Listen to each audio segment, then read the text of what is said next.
News 24 घडामोडी श्वास चालू घडामोडींचा। जैन समाजासाठी विकास महामंडळ स्थापनेच्या सरकारच्या निर्णयाचे स्वागत। सकल जैन समाजाच्या वतीने आनंद उत्सव साजरा। महामंडळाच्या माध्यमातून जैन समाजाच्या सर्वांगीण विकासासाठी चालना मिळेल। वसंत लोढा। जैन समाजाचा सामाजिक आणि धार्मिक स्तर उंचावण्यासाठी राज्य सरकारने जैन समाजासाठी विकास महामंडळाची स्थापना करण्यात आली आहे। यासाठी मुख्यमंत्री एकनाथ शिंदे आणि देवेंद्र फडणवीस यांचे अभिनंदन करतो।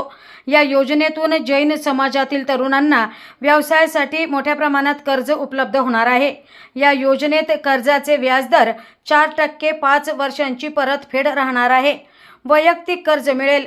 कर्जाचे हप्ते नियमित परतफेड केल्यास 12% रक्कम महामंडळ भरेल। तर जैन समाजातील विद्यार्थ्यांसाठी देश आणि परदेशात शिक्षण घेण्यासाठी 10 लाख कर्ज उपलब्ध करून देण्यात येईल।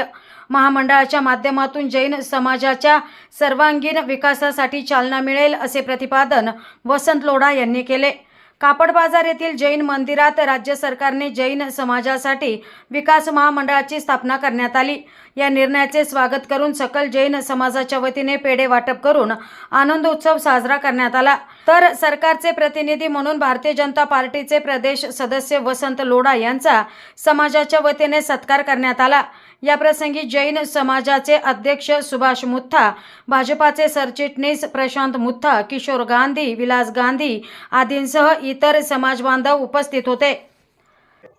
महाराष्ट्र सरकारनं काल 4 तारखेला जैन समाज विकास महामंडळाची जी घोषणा केली आहे त्याबद्दल नगर शहरातील सर्व जैन समाजातील प्रमुख पदाधिकारी या ठिकाणी जैन मंदिरात आम्ही जमलो आणि या ठिकाणी सरकारचा अभिनंदनाचा ठराव केला। महाराष्ट्राचे मुख्यमंत्री एकनाथरावजी शिंदे, महाराष्ट्राचे उपमुख्यमंत्री मान्य देवेंद्रजी फडणवीस आणि दुसरे उपमुख्यमंत्री मान्य अजितजी पवार यांचा आज या ठिकाणी जैन मंदिरामध्ये सर्व सकल जैन समाजाच्या वतीनं या ठिकाणी आम्ही अभिनंदनाचा ठराव केलाय। संपूर्ण समाजाने त्याला अनुमोदन दिलंय। हा जो काही जैन विकास महामंडळ केलेलं आहे तर समाजातल्या छोट्या छोट्या लोकांना याचा फार मोठा उपयोग होणार आहे। या महामंडळ करताना सरकारनं जे वेगवेगळे विषय घेतलेले आहेत की समाजातले जे संत विहार करतात त्यांच्या संरक्षणाचा विषय या ठिकाणी घेतलाय। त्याचबरोबर जे समाजाचे जैन मंदिरं जी आहेत ही मंदिरं त्याचं तीर्थक्षेत्र असतील तर त्याचा पुनर्विकास करायचा अशा पद्धतीनं ह्या महामंडळाला अधिकार देण्यात आलेले आहे।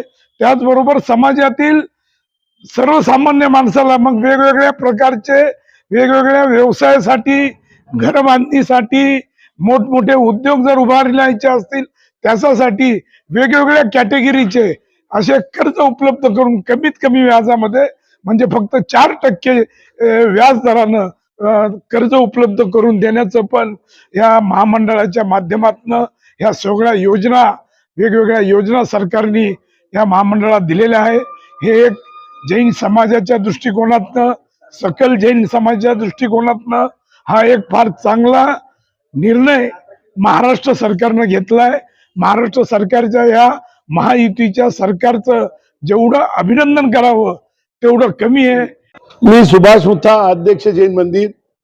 काल महाराष्ट्र शासनाने जैन समाजाच्या विकासाच्या दृष्टीने जो बऱ्याच वर्षापासून जो एक प्रश्न जो प्रलंबित होता की आयोग करून जे जैन समाजाच्या ज्या अडीअडचणी आहे त्यामध्ये सांगितल्याप्रमाणे छोटी जी गोष्ट असेल घर कर्ज, त्याप्रमाणे शैक्षणिक कर्ज, वेगवेगळे जे व्यवसायासाठी कर्ज तेही फक्त 4% व्याजदराने देणार आहेत। असं आहे जे महाराष्ट्र सरकारने एक अभिनंदनीय जे काम केलेलं आहे बऱ्याच वर्षाचा पेंडिंग प्रोसेस सोडवला म्हणून त्यांचं आज या ठिकाणी जैन मंदिरमध्ये सकल जैन समाजाच्या वतीने त्यांचा अभिनंदनाचा ठराव करण्यात आला।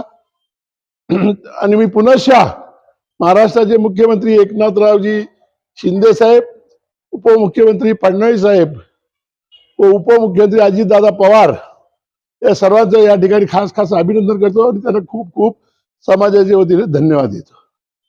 प्रतिनिधी स्वामी गोसावी, न्यूज 24 घडामोडी, अहमदनगर.